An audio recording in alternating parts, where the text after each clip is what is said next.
Hi guys, here's my project. I titled it My Digital Literacy Identity. The platform I used for this is called Padlet. I used it in my first week's project. I just really enjoyed the platform and I thought it would be an interesting way and a creative way to kind of show you um, what I learned throughout this course. So, first off, I wanted to start with the question of what have I learned about digital literacy and what does it mean to me? So throughout that first week, I became really intrigued with this topic, and I believe that digital literacy is a way that students can find and use information to create a way of learning. And this is also a way that students are able to communicate with each other, find information, evaluate information, and be creative when it comes to learning. The most important part is that last part, I personally believe, is that we are allowing students to be creative through this. They are already familiar with the medium of technology, which will bring me to that quote that I'm about to talk about.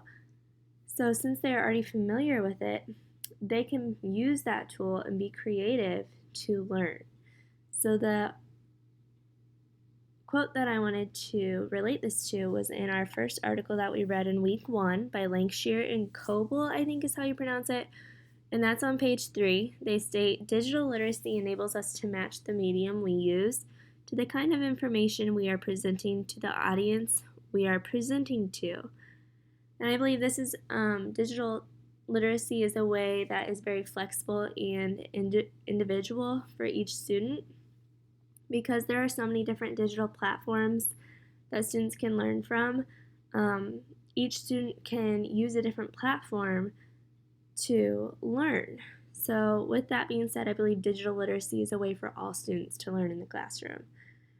I wanted to relate this to the Lancashire and Noble article again that we read in week 1, and that states digital literacies can open us up to making potentially illuminating connections between literacy learning, meaning, and experiences of agency, efficacy, and pleasure that we might not otherwise make.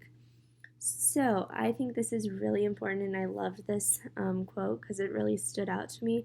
I personally did not get to learn very much from digital tools when I was in the classroom at a young age. So, this class has been really beneficial for me, and I've really loved playing with all the different digital tools. And that's why I choose this platform because it was something different than just writing a paper, which I'm used to.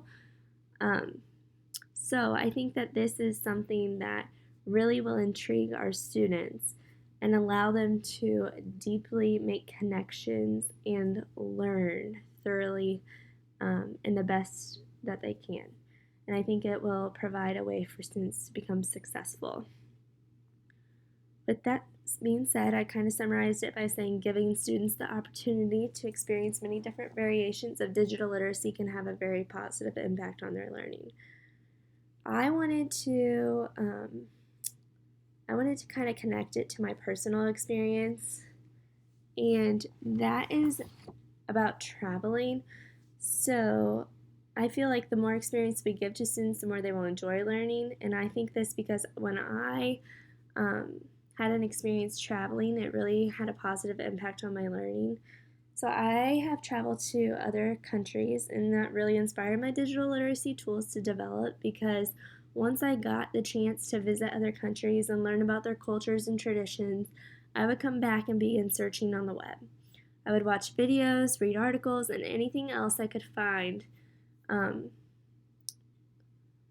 out about more information on these countries. I just love to learn about something that I was so intrigued about, and I think students are going to be the same way.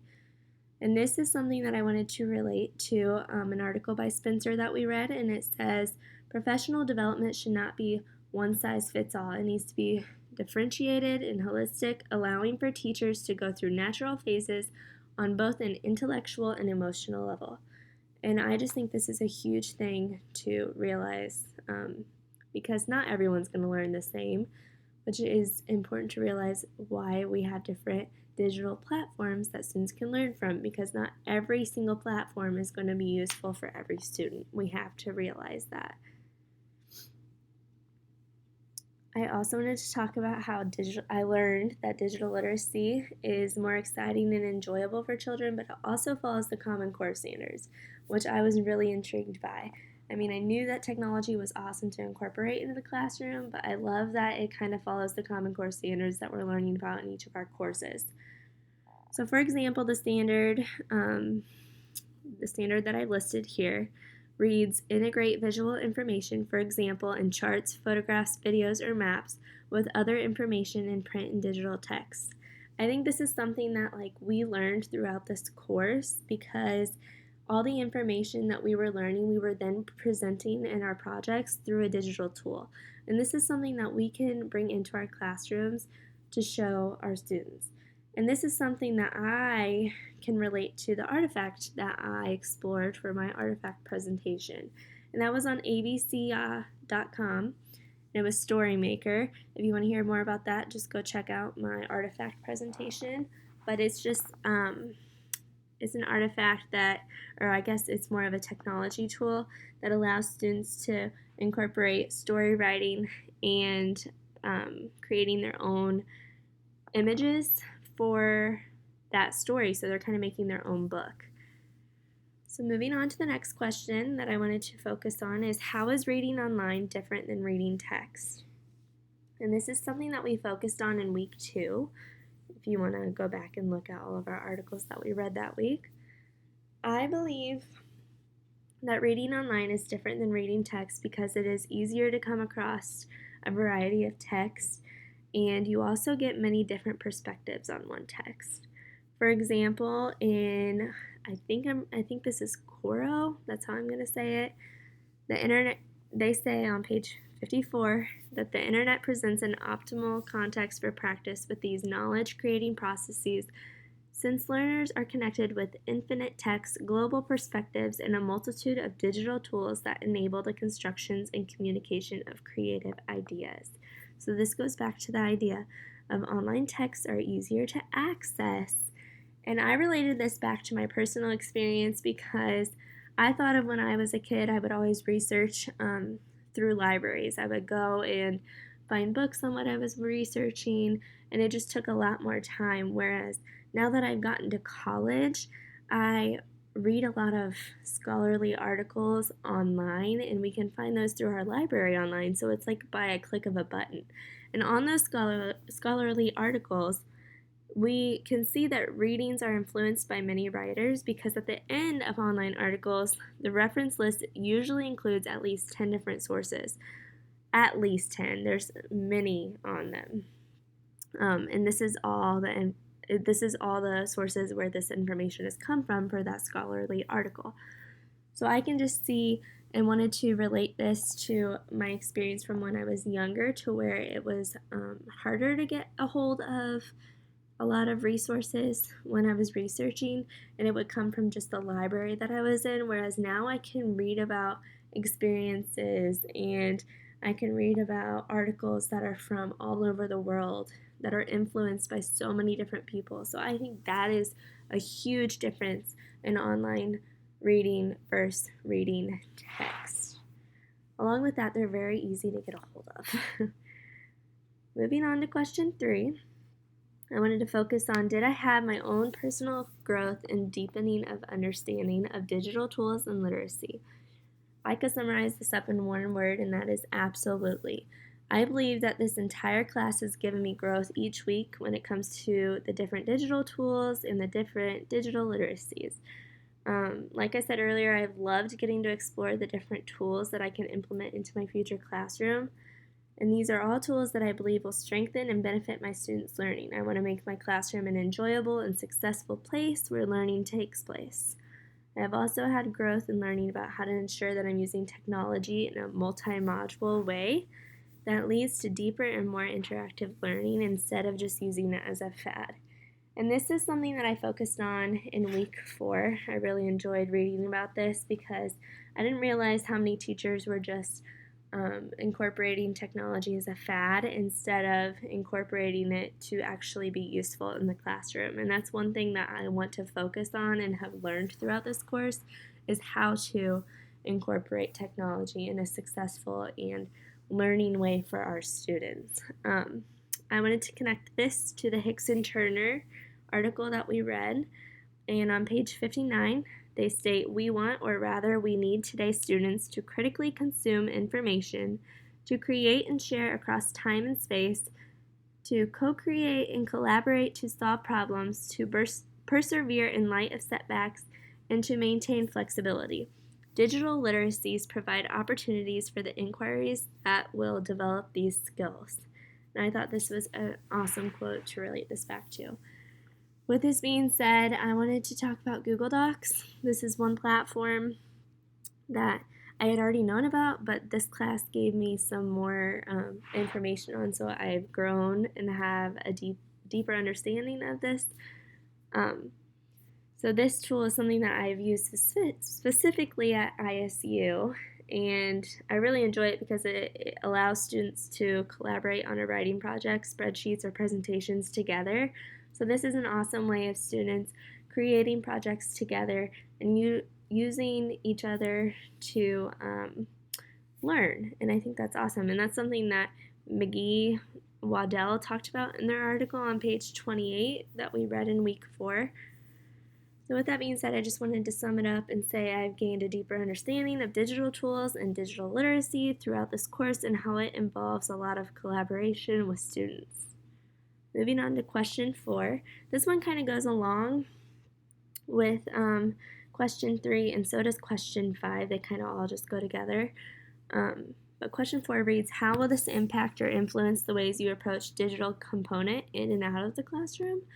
And I put, this class will definitely impact and influence the ways I approach digital component in and out of the classroom in a very positive way. I have learned so much throughout this course. The digital tools alone that we have gotten to discover and learn about this semester have made a huge impact on my life, and I love that I have new things that I can use for the rest of my years at ISU until I graduate, and I can implement them into my classroom, because the more I can learn about them, the more successful they're going to be in my class. With that being said, I have loved getting to use different platforms of project-based learning through the exploration of digital tools rather than just writing papers. I mentioned this a little bit earlier. This is something that I know if I were to bring into my classroom, my students will be interested in learning and it will keep them intrigued. I believe it's important to include technology in our classrooms because our students are composed to technology at home all the time. I did want to relate this to a daycare that I work at, where there are unfortunately no electronics, and I often see students getting very handsy and touching each other, like hitting each other, and they just get very bored with playing games. And I think that we're stuck in that old way of trying to get students to learn without technology, so I think it's really important to incorporate something that they're used to into the classroom, because they're going to be intrigued if we can incorporate technology in a fun way, but also make sure that they're learning. So moving on to question 5, how will I infuse what I have learned this summer into my instruction? I will give my students multiple experiences because I believe that experiences is an awesome way to create learning, and this goes off my personal experiences. So one thing that I really want to implement in my classroom is like through a geography unit. I could do like a trip around the world, and students can learn about the different literacies along with learning about the different geographical places on the map. This will give them different experiences without having to travel, because not everyone gets that opportunity, but I want to try to implement that in my classroom. I believe the more experiences they have, the more eager they will be to learn, because we're changing it up, not just staying the same the whole time. I will also provide different digital tools to use in my classroom so my students don't get bored. And by providing these digital tools for literacy, students can connect and communicate in a way that drives learning.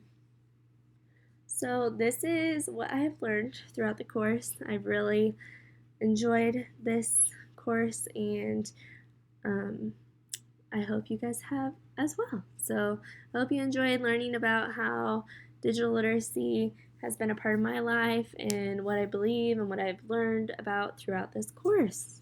So yeah, everyone have a good night.